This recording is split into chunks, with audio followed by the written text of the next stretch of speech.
When I was a teenager, in my bedroom there was a small black and white portable television that I used to watch at night. I used to watch all the late night movies. And there's some movies that, even though they were tiny and black and white, I still remember vividly. The Wild Bunch was one of them. A very strange film called Work is a Four-Letter Word, which I've never seen again since, or even been mentioned by anybody else. And then the other film that really stuck in my mind was The Man Who Fell to Earth. Now, more than 30 years later, I was talking to Massimo Moretti at Studiocanal UK, and he said, "Oh, we've got thousands of original negatives for The Man Who Fell to Earth. Do you want to see them?"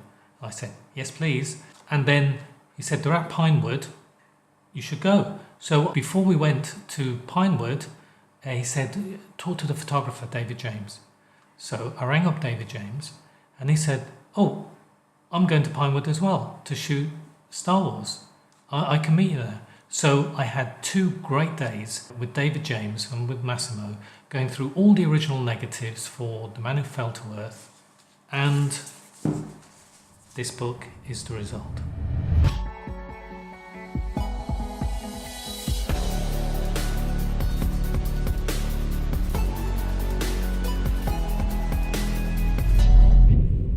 So the book is divided into 2 sections.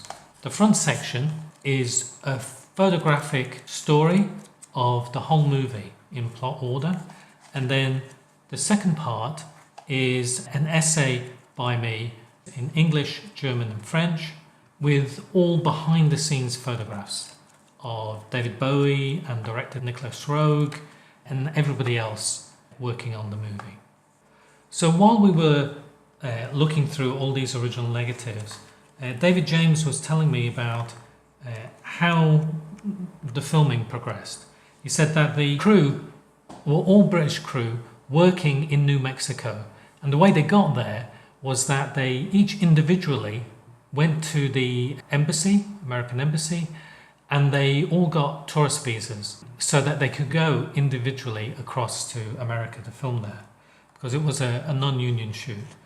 And then when they were there, they would get up in New Mexico. They were based in Albuquerque, and in the morning they would be up at 6:30, get to the set, have breakfast at the set, talk about what they'd done the night before, trying to recover from their hangovers apparently, and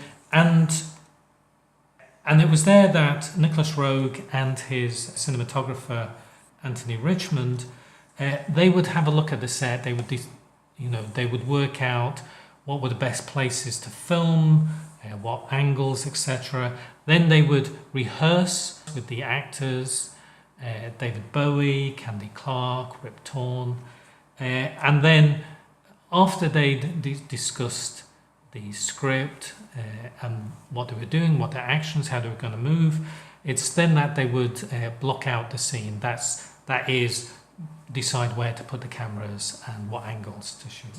And David said how soft-spoken and funny Nic Roeg was. And while they're shooting, obviously, David James is there trying to capture the same images that Tony Richmond is taking. But also, David is finding some extraordinary shots. There's this shot here, this portrait of David Bowie, which is now at the Portrait Museum in the UK. And it's just amazing watching David capture sort of unique moments from the movie. As you go through, the story of The Man Who Fell to Earth is about a man, funnily enough, who fell to Earth. But is he a man or is he an alien? And this is a sort of question that goes throughout the movie. The movie is very much filmed and edited, very like a dream. You don't know what's true and what's not, what's actually happening now in the present, and what is perhaps a memory, or is it happening at the same time? So in the book, what we've done is whenever Thomas Jerome Newton, which is the character played by David Bowie, whenever he is thinking of his alien family, it's reproduced as a metallic ink on the page, so that the images really pop. The director, Nic Roeg, he believed in embracing chance and chaos on the set, so that if something didn't work, or they had to change something, or if there was an accident, or he would like to incorporate it into the shot, and for it to help resonate within the movie. For example, at the very first day of filming, when they were filming, when Thomas Jerome Newton enters Haneyville, the first thing he sees is a man in a fairground, and while they were filming, there was this enormous gust of wind, and it picked up this inflatable and just threw it down the road. And Nic Roeg said, "Film it, get it," and so that shot stayed in the movie. But also this alcoholic character, who's the first human that Newton sees, he says hello and then burps. And Roeg thought that was very interesting. And right at the very end of the movie, the very last scene of the movie, which was filmed on the very last day in Los Angeles at Butterfield's restaurant, Newton, after everything he's gone through, he's become an alcoholic like the human at the beginning, and he says to Bryson whatever he says, and then he burps, right?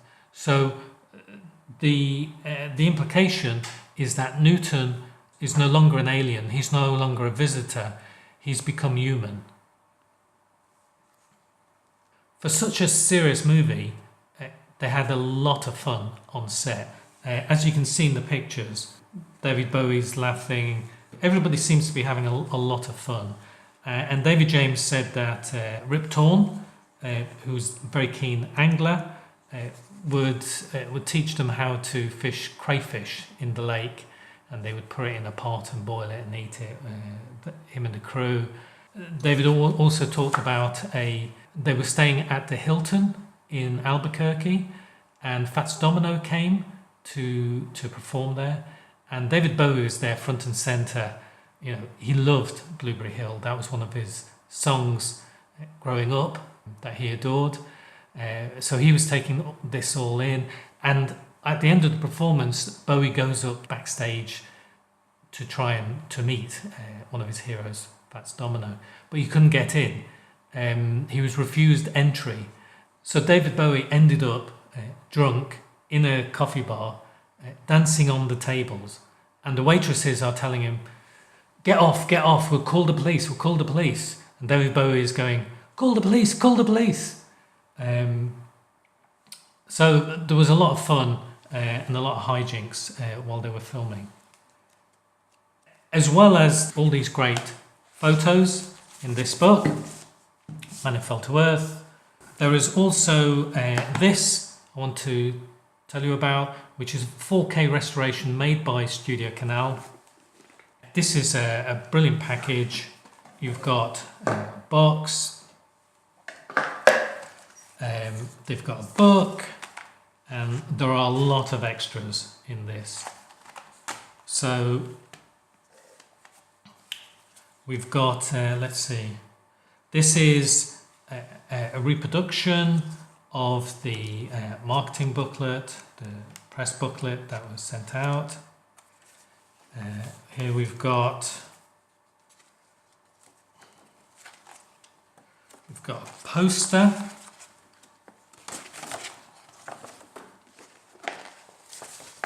'40th anniversary 4K restoration. Just be careful with that. Also, we've got art cards. There are very few colour photos of the movie. David James told me that because he likes to select the photographs that are used by the press, what he did was he lined up all the colour photos that he didn't like.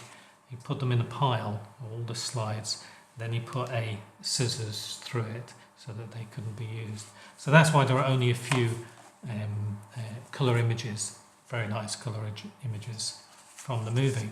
Okay, so and we have a booklet here. This has got articles by various people, as well as some photography by David Jenkins, editor of Little White Flies.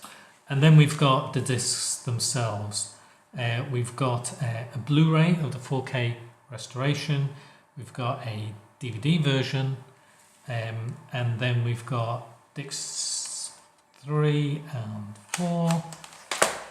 So the bonus features include an interview with David Bowie from French TV, new interviews with costume designer May Ruth, new interview with stills photographer David James, I'm sure that's fun, and new interview with fan Sam Taylor-Johnson, new interview with producer Michael Dealey, new Lost Soundtracks featurette featuring interviews with Paul Bookmaster and author Chris Campion, an interview with Candy Clark, Paul Mayersberg, Tony Richmond, film director Nic Roeg, and featurette Watching the Alien.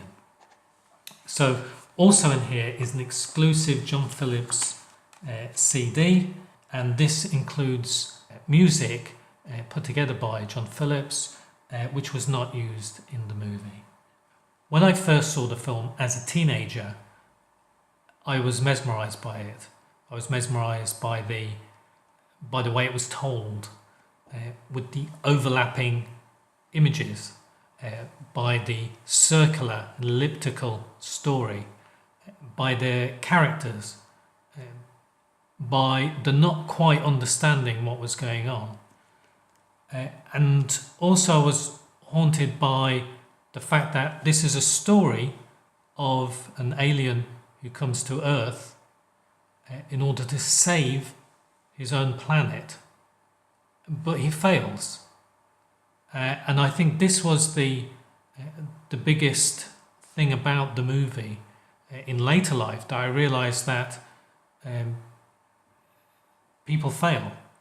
Not every story is a story about a hero. People fail in their relationships, as shown in the movie, and society fails the individual.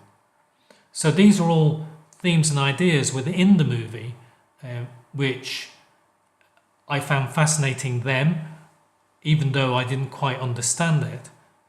I couldn't articulate those feelings that I got from the movie then.